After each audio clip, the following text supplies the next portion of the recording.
Mas masarap pa raw sa sinigang na hipon. Ang kakaibang bulong-bulungang ito ay unti-unting gumagapang sa buong Pransya, isang bansang kinikilala bilang sentro ng pandaigdigang gastronomiya.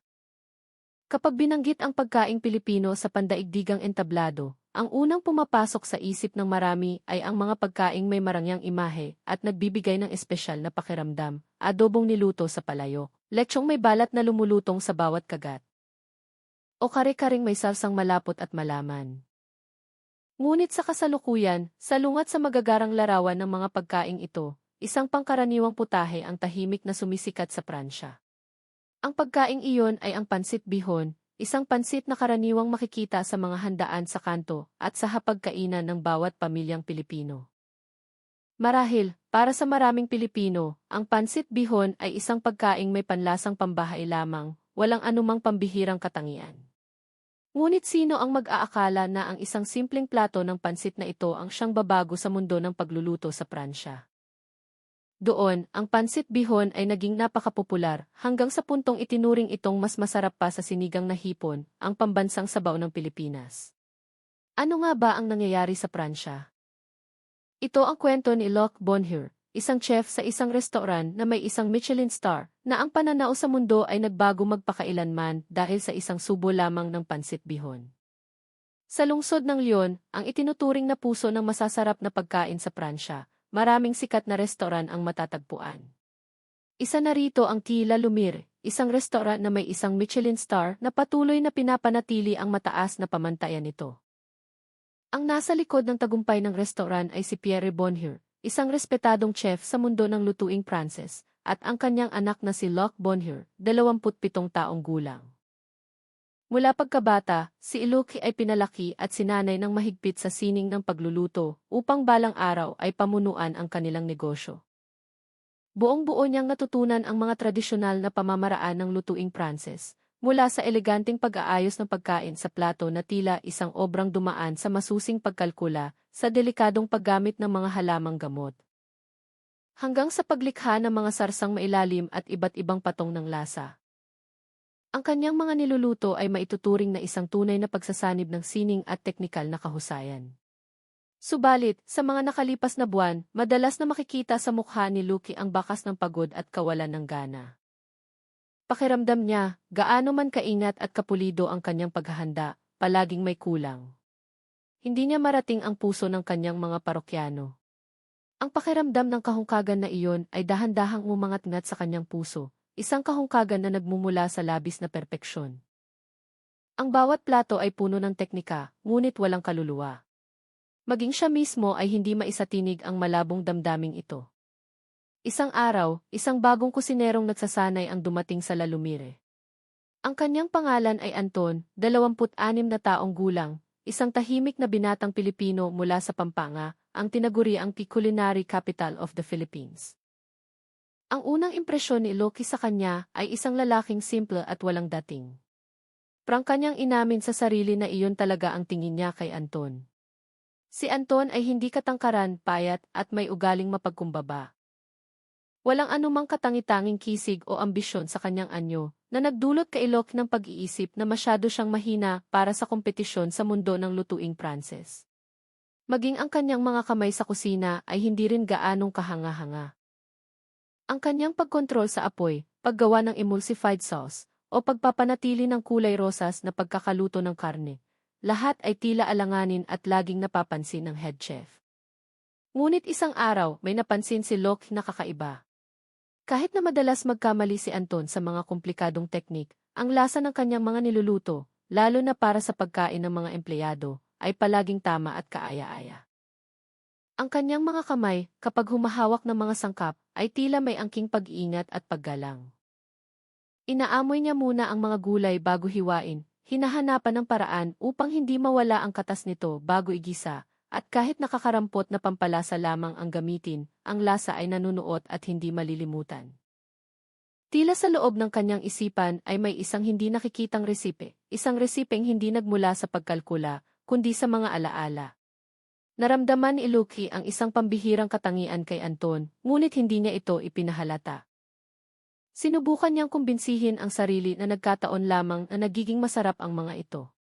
Ngunit si Anton ay may isang di inaasahang kabaitan at pagiging palakaibigan.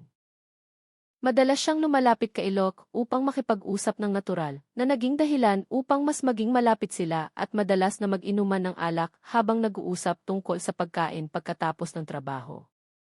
Kahit na hindi pa gaanong matatas magsalita ng Pranses si Anton, kapag tungkol na sa lasa ang pinag-uusapan, ang kanyang mga salita ay nagkakaroon ng bigat at lalim. Nagsimulang mapagtanto ni Locke na ang lalaking ito ay hindi isang ordinaryong nagsasanay lamang. At makalipas ang ilang araw, isang paanyaya mula kay Anton ang tuluyang magpapabago sa kapalaran ni Locke. Isang gabi ng Biyernes, habang tinutupi ni Anton ang kanyang apron sa kusina matapos maghanda para sa susunod na araw, bigla siyang nagsalita. "Chef Locke, may gagawin ka ba sa linggo?" Ang biglaang tanong ay nagdulot ng kaunting pag-iingat kay Locke. Para sa isang restauran, ang katapusan ng linggo ang pinakaabala. Hindi ito panahon ng pahinga, kundi isang larangan ng digmaan para sa mga kusinero. "Bakit?" mahinang tanong ni Locke. Sumagot si Anton na may seryosong mukha, ngunit maihalong pananabik. "Gusto ko sanang subukang pumunta sa street food festival dito sa Lyon. Kaso, kung mag-isa lang ako, parang nakakakaba."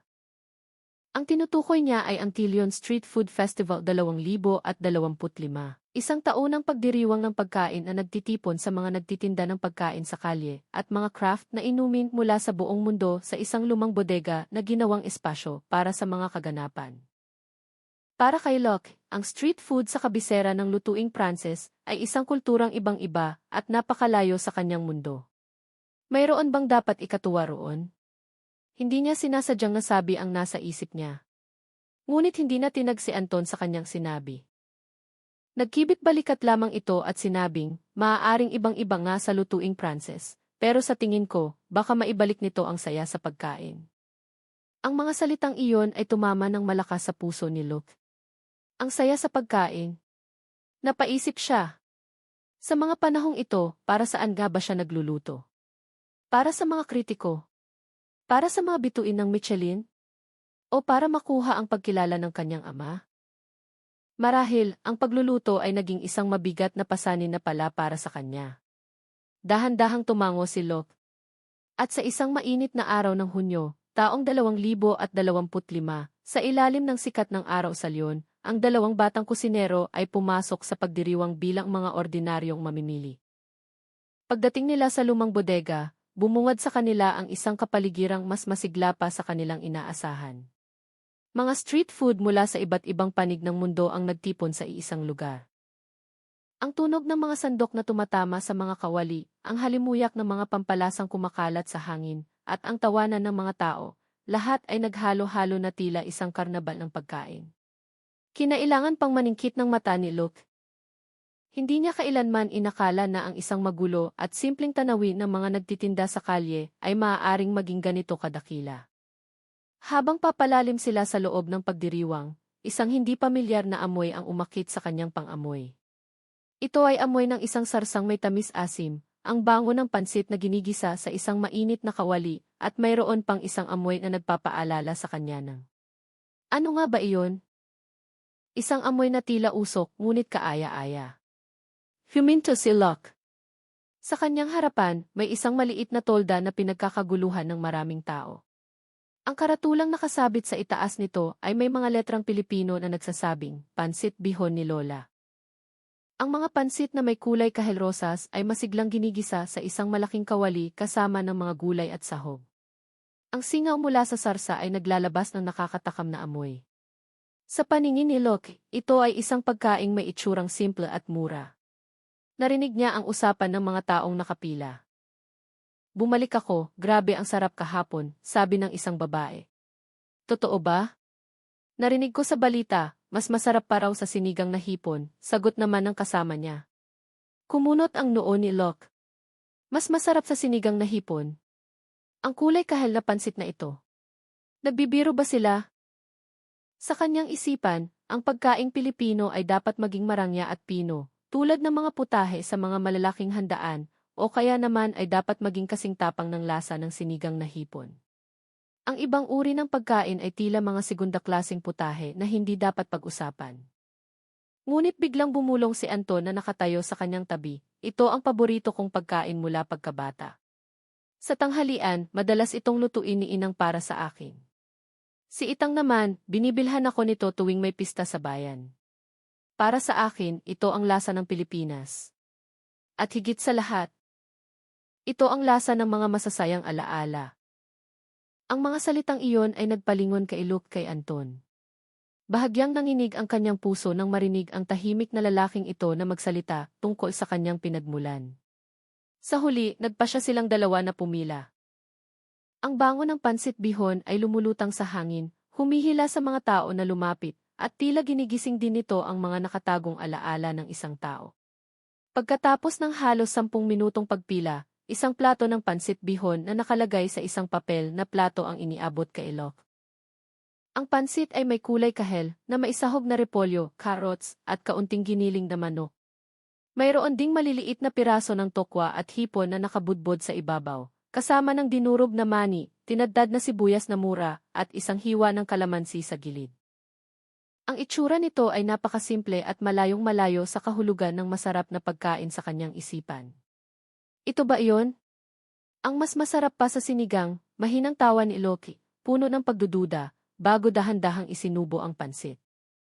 Sa sandaling iyon, tila huminto ang oras.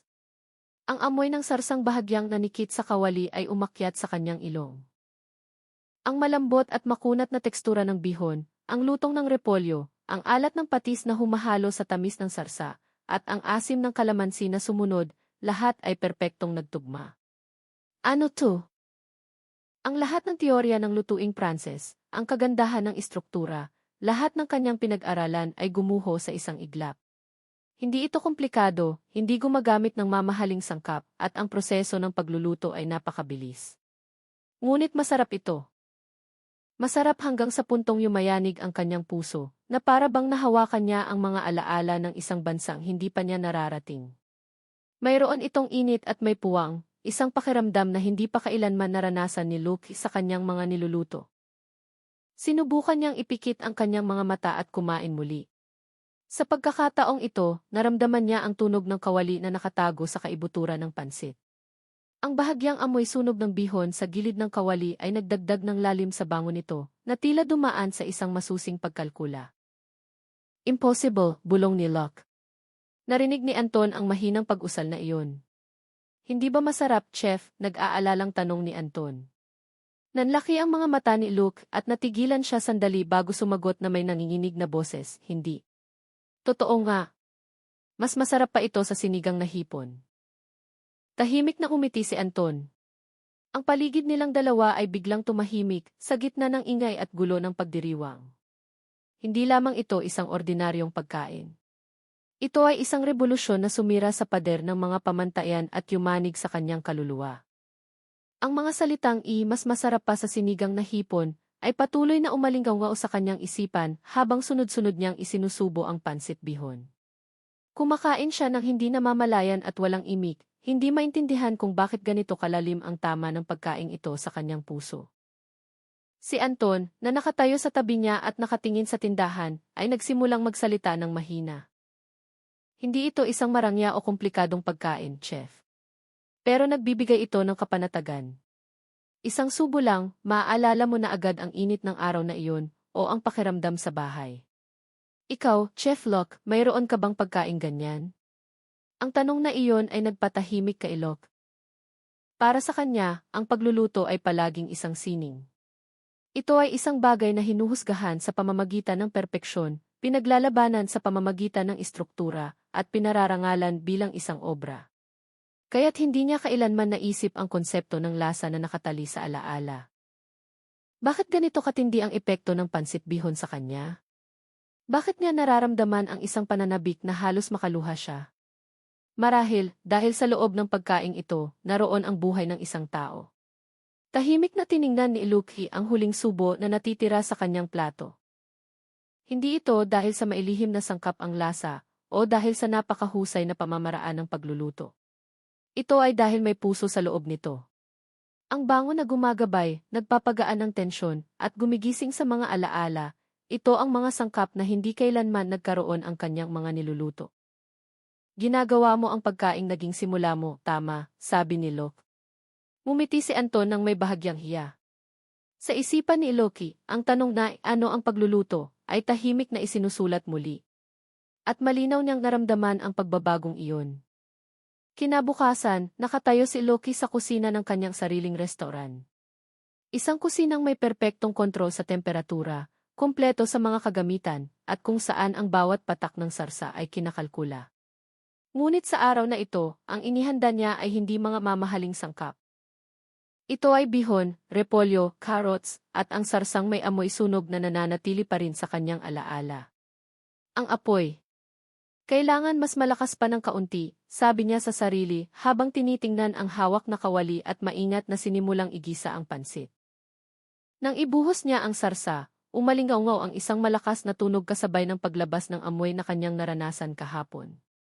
Naramdaman niyang ang kapaligiran sa kusina ay biglang naging mas magaan at mas mainit. Sa sandaling malanghap niya ang amoy na iyon, malinaw niyang naaalala ang mukha ni Anton kahapon at ang unang subo na yumanig sa kanyang buong pagkatao. Palagi nating sinusubukang kontrolin ang lahat sa pamamagitan ng teknika, pero ang totoo pala, ang pagluluto ay pagbabahagi ng alaala sa isang tao, bulong niya. Tinikman niya ito. Hindi pa niya nagagaya ng eksakto ang lasa. Ang antas na pagkasunog ng sarsa, ang init sa paggisa ng repolyo, at ang lasang naiiwan sa bibig ay may kaunting pagkakaiba. Ngunit kahit na ganoon, sa pagkaing ito, mayroong isang init na hindi kailanman nagkaroon ang kanyang mga niluluto. Nang dalhin niya ang platong iyon ng pansit bihon sa kanyang amang si Pierre Bonheur, na siyang head chef, upang patikman, kumain si Pierre ng isang subo at dahan-dahang nagsalita. Sa wakas, nagkaroon din ng puwang ang pagkain mo. Ang ibig sabihin ng mga salitang iyon ay sa wakas, ang pagkain ni Locke na palaging hinahabol ang perpeksyon hanggang sa puntong wala ng puwang, ay nagkaroon na ng espasyo para sa damdamin. Tumango si Locke nang may malalim na pag-unawa. Sa gabing iyon, binuksan niya ang kanyang talaarawan at isinulat, pansit bihon, apoy, pansit, isang sarsang gumigising sa mga alaala sa pamamagitan ng amoy sunog nito. Ang balanse ng tunog at amoy. Isang pagkaing hinubog ng alaala, hindi ng teknika. Hindi ito isang resipe ng lutuing Pranses, ngunit ito ang unang pagkaing natuklasan niya sa kanyang sarili. Sa Pransya, kung saan nagkalat ang mga mararangyang restoran at ang haute cuisine ang simbolo ng pinakamasarap na panlasa, ang pagsikat ng isang simpleng pagkain tulad ng pansit bihon ay isang bagay na hindi pa nangyayari noon. Ngunit gayunpaman, ang katanyagan nito ay dahan-dahan ngunit tiyak na kumalat. Sa huli, isang restoran na nag-aalok ng pagkaing Pilipino ang nagbukas sa Lyon, na ang pangunahing bida ay ang pansit bihon, at mahaba ang pila ng mga tao tuwing tanghalian. Ang dahilan kung bakit nakuha ng pagkaing ito ang puso ng mga tao ay hindi lamang dahil sa sarap nito. Ito ay dahil sa abot kayang presyo, madaling matikman ng kahit sino, ngunit sa kabila nito, nananatili pa rin ang pag-iingat at puso sa paghahanda. Ang pakiramdam na ito na tila simple, ngunit may espesyal na katangian, marahil, ay ang init na hindi na ibibigay ng ibang pagkain, at unti-unting nanuot sa puso ng mga tao sa ibang bansa. Matapos makilala ang pagkaing Pilipino sa pandaigdigang antas, ito ay naging tanyag bilang isang pagkaing malusog, delikado, at maganda. Ngunit ngayon, ang alon ng katanyagan ay nagsimula ng umabot sa panlasa ng karaniwang tao. Hindi sinigang na hipon o kare-kare, kundi pansit bihon, isang pagkaing simple, malapit sa puso, at puno ng mga alaala ng pamilya, ang ipinakikilala at tinatanggap bilang bagong mukha ng Pilipinas. Ito ay marahil isang bagay na dapat ipagmalaki ng mga Pilipino. Marahil, ang tunay na halaga ay nakatago sa mga bagay na tila simple at walang dating. Ang kasikatang ito ng pansit bihon ay marahil nagpapaalala sa atin ng kagandahan ng pagiging Pilipino na maaaring nakalimutan na natin.